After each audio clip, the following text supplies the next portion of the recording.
Cześć! Mam nadzieję, że wielbiciele długaśnych filmów będą dzisiaj zadowoleni.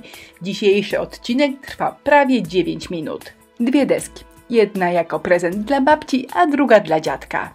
Bo jeżeli nie macie pomysłu, co wręczyć osobom, które po tajniaku dawały wam 50 zł, a pod stołem cukierki, to ten film może być dla was.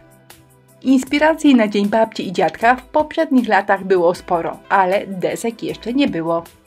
A deska jest fajna. Po pierwsze, bo jest tania, po drugie, bo jest płaska i łatwo się na niej klei, no a po trzecie, bo może służyć albo za obrazek, albo za podstawkę, na przykład na filiżankę.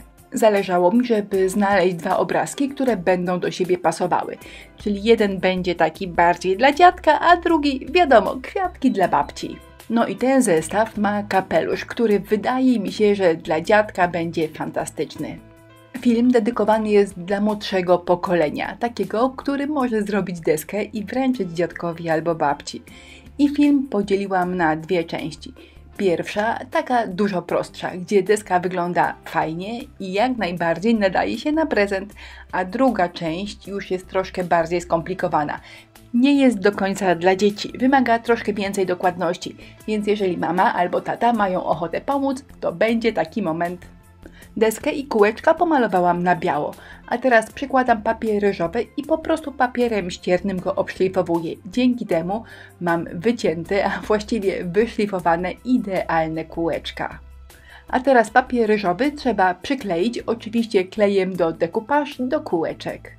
Metoda przyklejania, którą pokazuję na filmie, jest bardzo prosta i dzięki niej kółko zawsze jest idealnie przyklejone w miejscu, w którym miało się znaleźć. Jeżeli ma być bardzo prosto, to możecie użyć jako ozdoby takiego papieru w kratkę, który pasuje idealnie. Ale jeżeli macie pasujące kolory farb i lubicie trochę pomalować, to zachęcam. Przyda się nam taśma malarska. Przyklejamy, a potem dokładność już nie jest wymagana. Najważniejsze, żeby dobrać odpowiednią farbę. Namieszałam i przykładam obrazek, żeby sprawdzić, czy odcień farby jest ok. Może być, a teraz starym, wyjechanym pędzlem po prostu trzeba potapować powierzchnię. Nierówno, niedokładnie, bo właśnie w ten sposób to wszystko będzie najładniej wyglądało. Taśmę malarską możemy ściągać, gdy farba jest jeszcze mokra, albo gdy już wyschnie, wszystko jedno. A teraz tym samym kolorem farby obmalowuję brzegi oraz tył desek. Jeżeli zostało wam jeszcze troszkę farby, to trzeba ją odrobinę przyciemnić i warto także przyciemnić, czyli wycieniować brzegi obrazka. Nie musi być idealnie, to zawsze będzie dobrze wyglądało. Obecnie mamy dwie deski pomalowane w takie same beżowe paski. To wygląda całkiem fajnie, ale proponuję, aby je odrobinę zróżnicować. Namieszałam kolor lawendowy, odrobinę fioletu, trochę niebieskiego i szarego. Pomyślałam, że te kreski walnę od ręki, ale mówiąc szczerze, wychodzą troszkę za bardzo krzywo. I jeżeli mi wychodzą tak sobie, to dzieciakom wyjdą jeszcze gorzej. Po co się stresować? Trzeba jeszcze raz użyć taśmę malarską. Technika ta sama, z tą różnicą, że teraz po prostu zaklejam beżowe paski. Biorę ten sam pędzel, mówiąc szczerze, to on jest jeszcze brudny z poprzedniej farby i przelatuję białe na lawendowo. Ściągam paski i widzę, że nie jest idealnie, jest trochę nierówno, ale dzięki temu jest fantastycznie, bo naprawdę bardzo mi się podoba, gdy to wszystko nie jest robione idealnie i od linijki. Teraz wystarczy dodać jakąś koronkę albo sznurek i uważam, że pierwszy etap pracy jest gotowy. Czyli jeżeli chcemy robić proste deski, to wystarczy w tej chwili dokleić jakieś drobiazgi i to będzie już fajnie wyglądało. Drugi etap to nie jest żadne mistrzostwo świata, ale jest troszkę trudniejszy, wymaga większej dokładności, bo będą na przykład szablony. Jeżeli ta deska ma być troszkę bardziej w stylu vintage, to warto przyciemnić boki. Drugi efekt, który bardzo pasuje do tego stylu, to chlapanie. Jakie kolory pasują, żeby nimi chlapać? Po pierwsze, prawie czarny. Po drugie, biały. No i jeszcze możemy robić jakieś kolory pomiędzy, czyli takie, które występują na obrazku, ale są troszkę bardziej ciemne albo jasne.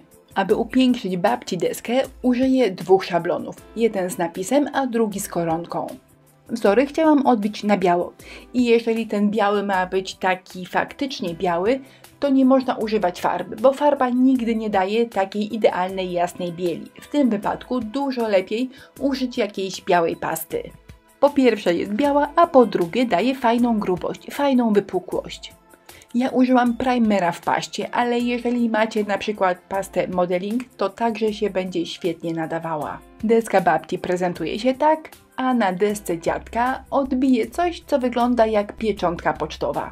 W tym wypadku także mogłabym użyć pasty podbarwionej na ciemno, ale szkoda roboty. Tutaj świetnie sprawdzi się zwykła ciemna farba. Ciągle mam resztki farby, którą malowałam beżowe paski. Dodałam odrobinę czarnego, albo można dodać szarego i po prostu odbić te pieczątki. Na dole jeden kawałek szablonu, a u góry drugi. Do odbijania używam specjalnego pędzla szczecinowego, to jest po prostu pędzel do szablonów. Deska już gotowa, teraz zadbamy o pozostałe elementy. To jest lakier błyszczący, pomaluję nim obrazki, myślę, że to będzie elegancko wyglądało. A to jest wierszyk, dedykacja dla dziadka i dla babci, wydrukowana na zwykłej kartce papieru. Bo jeżeli macie ochotę dodać na deskę parę słów od serca, to jest chyba najprostszy pomysł. Uwaga, uwaga, ważna informacja. Jeżeli chcemy przykleić zwykłą kartkę do czegokolwiek, to najpierw trzeba ją pomoczyć, żeby przestała się skręcać. I dopiero taki mokry papier bez problemu przykleicie na każdej powierzchni. Bez moczenia po przyklejeniu będą Wam się bardzo brzydko podnosiły brzegi, a na mokro wszystko się przykleja fantastycznie. Papierowe kółeczko z dedykacją można oczywiście przykleić bezpośrednio na deskę, nie trzeba podklejać żadnym kółeczkiem ze sklejki, ale myślę, że takie podklejone wygląda bardziej elegancko. A jeżeli chcemy jeszcze do tego dołożyć jakiś mały efekt wow, to jeszcze możemy pod kółeczko podkleić taką serwetkę, chyba pod kieliszki. A teraz to, co tygrysy lubią najbardziej, czyli dodatki. Serduszka, koraliki, sznurki, koronki, tego nigdy nie jest za dużo. Pod kółeczko dla babci podklejam koronkę, to jest elastyczna koronka, bardzo łatwo się naciąga, dzięki temu zawsze bardzo ładnie się układa. Serduszka pomalowałam na kilka kolorów, wyglądają identycznie, ale nie są identyczne, one są jaśniejsze albo ciemniejsze. A dla dziadka bardzo męski sznurek z męskim supłem. I serduszko w kratkę. Kratkę namalowałam sama i jeżeli nie zapomnę, to pod tym filmem podlinkuję Wam film, jak namalować taką kratkę. Naprawdę prosta sprawa. Koniec. Ostatecznie komplet desek na Dzień Babci i Dziadka prezentuje się tak. Mam nadzieję, że pomysł Wam się spodoba i skorzystacie z tej inspiracji. A najbardziej będzie mi miło, gdy ucieszy się i dziadek, i babcia. Listę produktów, których używałam w tym filmie, jak zwykle zostawiam w opisie wideo. Jeżeli macie swoje pomysły na Dzień Babci i Dziadka, to koniecznie pochwalcie się nimi na naszej grupie na Facebooku, bo dobrych inspiracji nigdy nie za dużo, sami wiecie jak jest. No to kończę, bo już prawie 9 minut. Napiszcie mi w komentarzu, czy jak oglądacie film, to pijecie kawkę, herbatkę, a może coś innego. Kończę. Zapraszam na naszą grupę Inspirello i przyjaciele. Do zobaczenia. Kolejny film za tydzień.